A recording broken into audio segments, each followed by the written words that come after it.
I'm Craig DeRoche, CEO of Family Policy Alliance. Today, we're diving into an issue that goes to the heart of religious freedom in America's schools. In 2018, John Kluge, a teacher at Brownsburg Community Schools in Indiana, resigned after his request for a religious exemption from the district's pronoun policy was revoked. He asked for his civil rights to be upheld, and he was denied.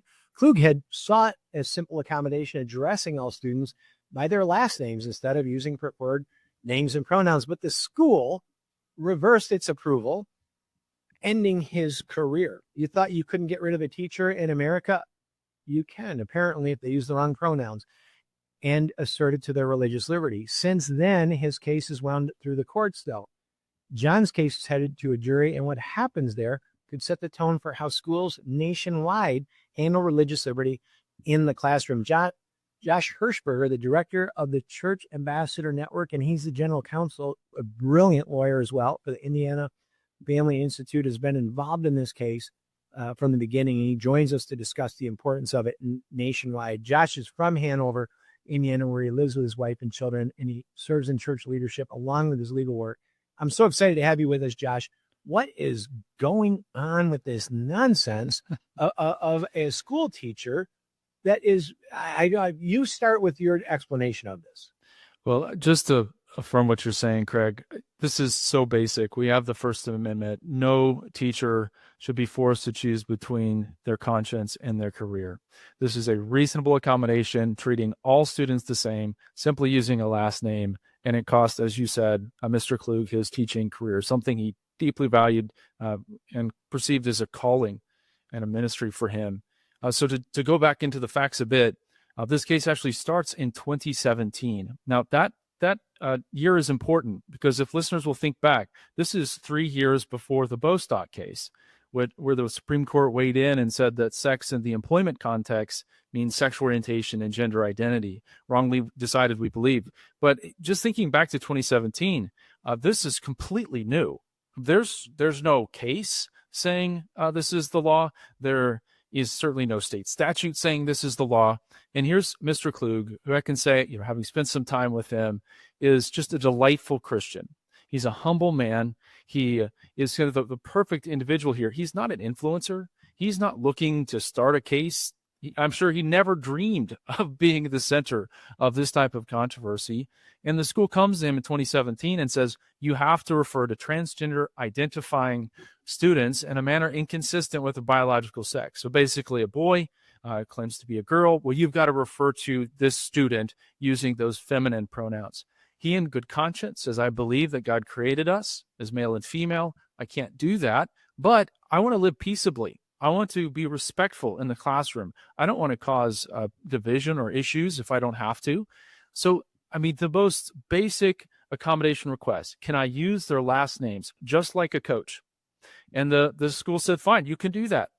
And that accommodation request was in effect for an entire year, and it worked great before the school revoked it and then gave him the choice of either being fired or resigning to keep his summer pay. And so that's the long and short of what happened. We can dive into more details, but here you have a strong Christian trying to do the best job he can as an orchestra teacher, referring to all students by their last name, and he loses his job over it. And this is one of the most amazing things about this, folks. And Josh and I are going to talk about some analogies here.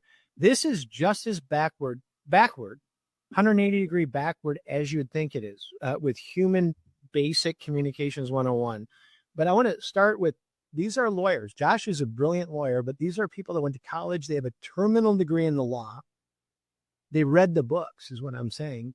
And they're saying in representing their client, the school district, that using last names caused, quote, this is their words, emotional distress for students. The court recently said the school failed to prove that claim. How important is that finding, that this idea that pronouns create emotional distress? What's going on with that? Sure. And so you mentioned lawyers, and I did want to give a shout out to 3 attorneys here in Indiana who took up this case initially. And then as general counsel for Indiana Family Institute, we've submitted an amicus brief. But Michael Court, Kevin Green, Roscoe Stovall, again, diving into a case of essentially first impression. And they're willing to jump in despite all of the, the cultural pushback. And they initially litigated this case, and then Alliance Defending Freedom jumped in later. But as you mentioned, the school has said, well, actually, this causes an undue hardship to the school. That's the standard for religious accommodation. The school must grant the religious accommodation unless it causes an undue hardship.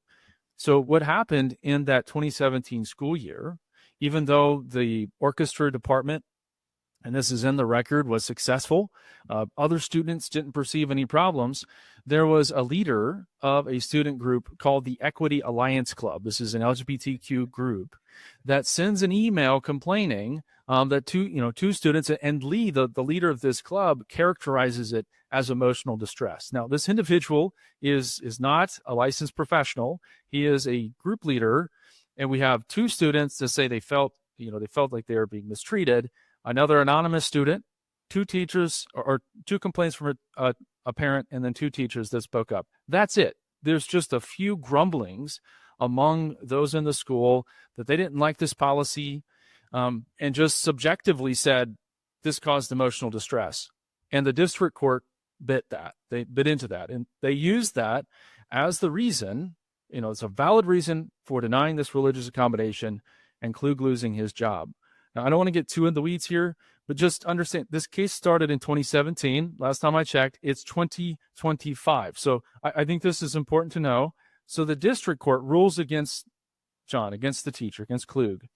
It goes up to the Seventh Circuit, and the Seventh Circuit basically affirms that decision. Kluge says, wait, this can't be the case. Asks for the entire Seventh Circuit to review the case. And while that's pending, the U.S. Supreme Court made a very important decision. And I'm sure listeners are familiar with what's called Groff versus DeRoche. And essentially this case said, look, in religious accommodation law, an undue hardship isn't just a slight inconvenience. And I'm paraphrasing a bit, but it has to be more than a slight inconvenience. It actually has to be, an undue hardship. And so Seventh Circuit said, hey, district court, you need to reevaluate this case in light of the Supreme Court changing the standard.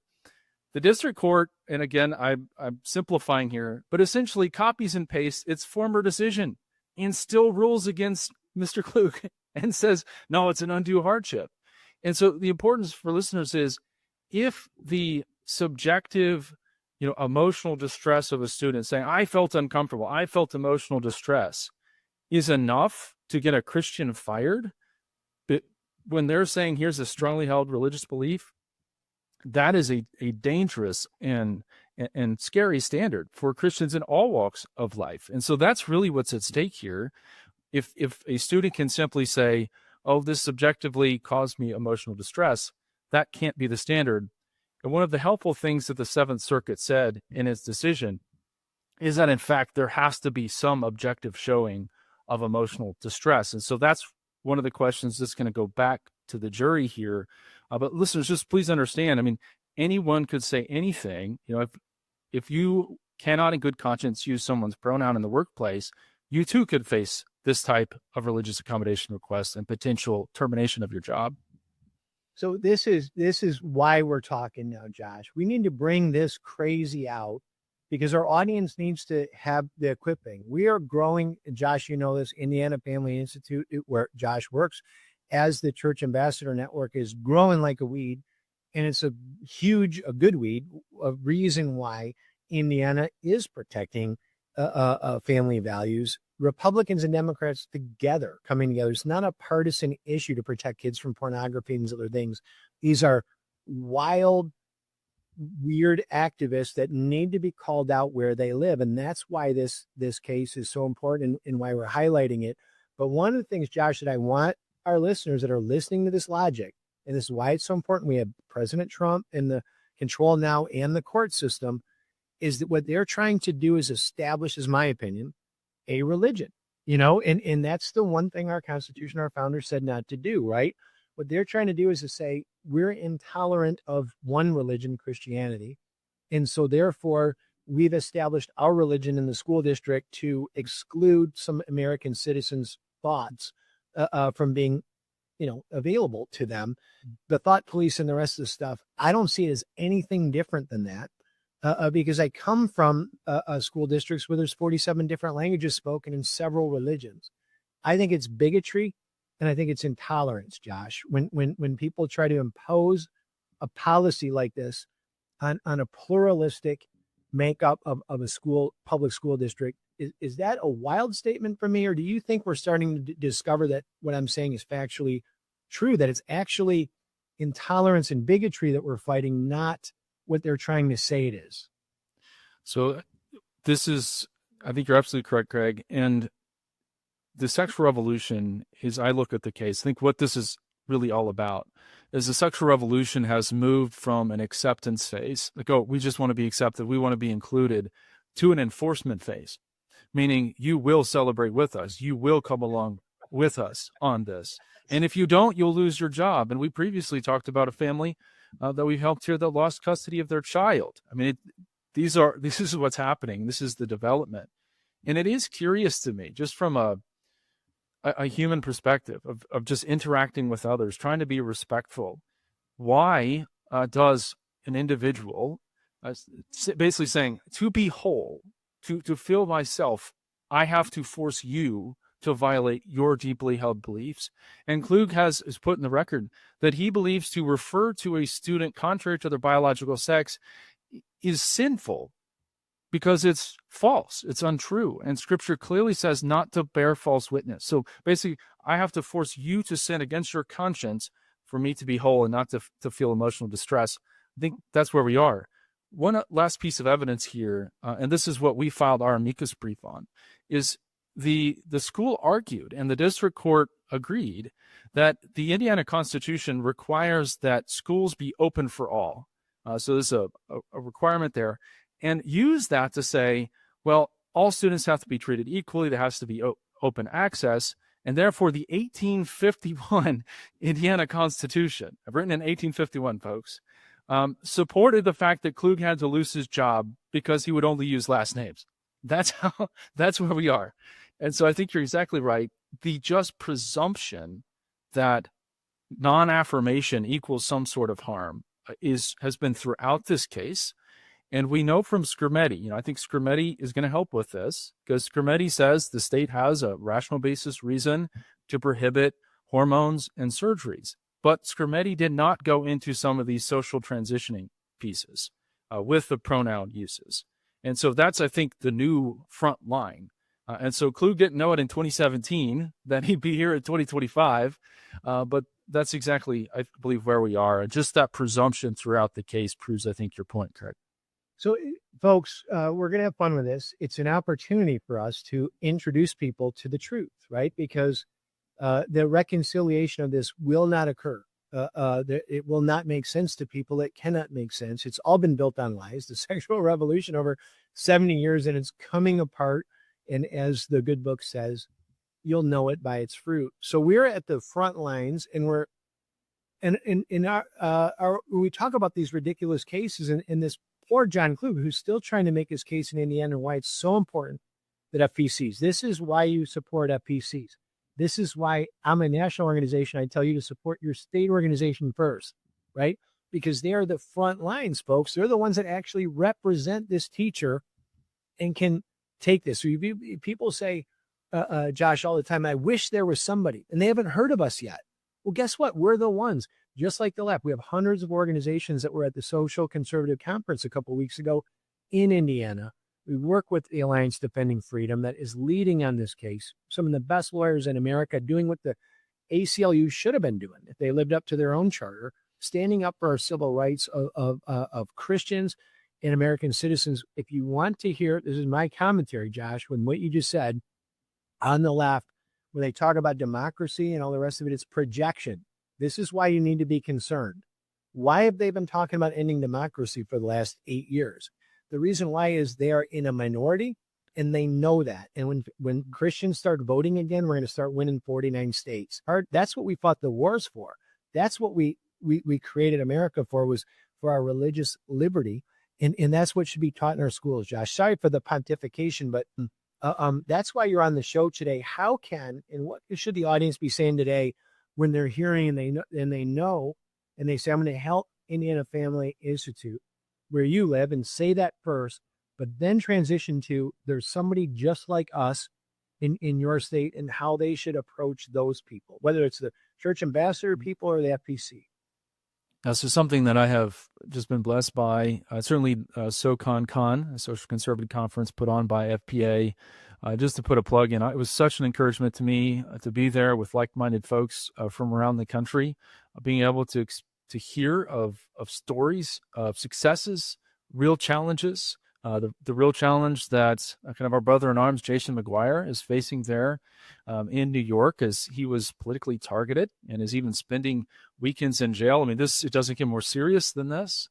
But when I think of the groups that are doing the strategic, hard work to make a difference in the United States to promote created order, religious liberty, human flourishing, the groups around the country affiliated with FPA. So, if you are in one of the 40 states like Indiana, where I am, we have an office near Indianapolis. We stand ready to assist those in the Hoosier state with these sorts of things. But then if you're in another state and something like this comes up, it's time to pick up the phone and contact these groups. Craig, I did want to drill down maybe just one more level into This is not hypothetical. All right.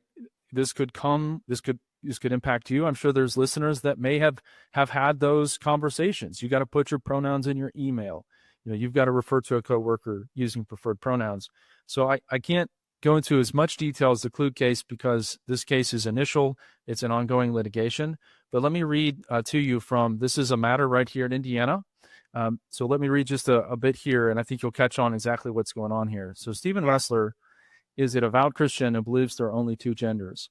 Ressler began working for IKEA in 2019. Consistent with his beliefs, he treated his coworkers with respect by using their first names, but he could not in good conscience use they, them pronouns. On December 9th of 2024, he was suspended by IKEA pending an investigation for allegedly misgendering a coworker. On December 27th, he submitted a religious accommodation request. On December 30th, Ressler was terminated from his position due to the alleged misgendering. So this is not hypothetical. This is, I think, again, one of the front lines of what we're going to continue to see unless the Supreme Court weighs in on some of these issues. Let me give a couple of straw men, too, because part of what we do, Josh is a trained lawyer, so he's not going to play all these games with me because he's an officer of the court. So if I go to an AA meeting, I say, hi, I'm Craig and I'm an alcoholic. And everybody knows that, right?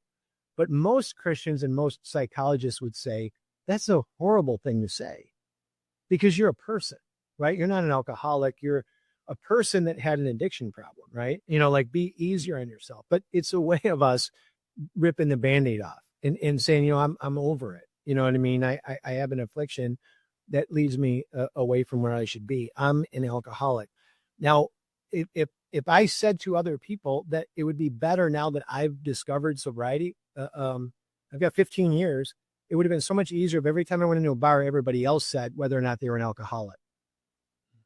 Whenever I go into a workplace or a restaurant, I'd like to know if you're an alcoholic. That's what people are doing, just remarkably selfish. And it's ridiculous at the same time. And most of the accommodation was, wow, this poor person really needs this. But then the other side of it was, okay, it's not being used for that. It's being used for self-centered stuff. It's being used to be intolerant of my beliefs, is what I'm saying, on the rest of it. And worse, this is what I want to say. The worst part about this is when you live in a society where people say, I'm a black person, I'm a gay person, I'm an alcoholic, I'm a CEO and everything else, you have no culture at all because that's the height of DEI, right? And that's as Christians what we're actually against, Josh. So I just wanted to say, this is ridiculous on so many levels. It's the height of idol worship, of self-centeredness, but too liberal, things too. I don't even know any liberals that would say that you can be reduced to your identity. Like if I said you're just a this race, left-handed person from that state, they would be mortified by that. But that's what they're trying to get us to announce when we go in a room. So I just wanted to walk through that cycle with you of the hypocrisy and the ridiculous nature of it as you go into a jury trial. Do you believe that Americans that would show up in juries will start seeing that loop that I just gave? We're like, well, how could your regime of pronouns actually make any sense if we're talking about every other interaction in all those rooms? It's so unique, or is it so unique when it's sex we have to have a different set of laws still? So an Alliance Defending Freedom that will be, taking point on that, their public statements are certainly affirm that they're confident as they head into a jury of peers that this was a completely reasonable request. It didn't unduly burden the school, and that they'll side with Mr. Kluge. And even to think of kind of where we were in 2020, 2021, to see where we are today, and even the cultural shifts, that kind of uncommon return of common sense, that's certainly the prayer that people will catch up. But Greg, you hit on something that I've scratched my head on with this case, with Mr. Ressler's case, is how did we teach the next generation that disagreement equals disrespect? Because that's what's going on here. Right. It's like, oh, I disagree with you. Oh, you hate me. You disrespect me, to my very core. That it's a dignitary harm. Where did we get there? That's contra to the First Amendment. And so I think there's certainly the legal side of this, but then even for listeners, just in their own families and their own spheres of influence, pushing back on that and saying, no, disagreement is not disrespect. I can love you, and I do love you. I just don't agree with your choices. So we've got to recover that, I think, for our democracy to flourish as we move forward. Well, thank you for that, Josh. Thank you for being with us. I want to remind our audience here today that we're trying to do something big together, and it's important. 40% of Christians do not participate in elections. 40% of the people that own the country, the state, the school district, and the city where they live entirely, where you are Caesar, you do not participate. And many people listening say, that's not me, Craig. I vote every 4 years in a presidential election, but we disregard the 2 or 3 other special elections, city council, other things, where all of the money and influence on our kids actually is. So we need you to pause and participate, because it's issues like this that can unlock really good fruit. Like if more Christians participate, it wouldn't just be the school district. It might be your governor. It might be your state legislature that changes to being more tolerant, and less judgmental, and allow our children to develop in a way that frees them to flourish rather than a lifetime of chronic disease if they opt in for these surgeries, or slavery if they adopt these idols of their own. We want to encourage you. This is a time for you to be involved and to participate. It is hard for you to find those words sometimes, and that's why we want you to listen and share these podcasts with your friends. We try to help you bring common sense back, as Josh was just talking about here, and it comes from participating in groups like the Indiana Family Institute. Josh, please tell us, are you, as we go into 26, with so many victories that we've had defunding Planned Parenthood, so many of these legal victories taking home at the local stage, sometimes you see where people lean into something, and sometimes you see where what was going on, where people are recoiling. In Indiana, are you seeing people leaning into these Christian and social conservative victories, or do you think we're going to get a backlash next year because of them? Thus far, I can tell you, I've really been blessed to see even members of the legislature that haven't interacted with us before. After some of these long-term efforts, say to protect parental rights, folks that didn't interact with us before, seeing that as, no, that's an objectively reasonable, necessary thing. Oh, the right of parents to raise their kids should be fundamental. How novel, And so sometimes I feel like we keep restating very simple, basic stuff, but here we are. And thus far, especially from 2025, which was our most successful legislative session to date on so many of these issues that FPA is promoting, we're seeing, I think, even more of a groundswell of folks that want to join in the effort, at times even unlikely allies that in the past we would not have seen. Didn't you just pick up someone from Indiana who lives in Traverse City, Michigan in the last couple of weeks? I think that Mayor Pete, formerly of South Bend, Indiana, is using IFI and FPA's talking points now on protecting girls' sports. And so, folks, if you're auditing this podcast, please add him to those lists that the Indiana Family Institute and FPA are on, because he's now using our That's what I'm saying. This is getting funds because we're kind of winning on these issues. Doesn't it seem like, Josh? It does. And you've mentioned Title IX. That is actually something to watch in Mr. Kluge's case as well. And again, hopefully this continues in a winning streak. And the school argued, well, if we would have granted Mr. Kluge's accommodation request, we would have faced liability based on Title IX. So the cases involving girls' sports that are heading to the Supreme Court now are going to be really important in addressing that. But we do sense that we even had an issue here recently where two young women asked not to be roomed with a biological male.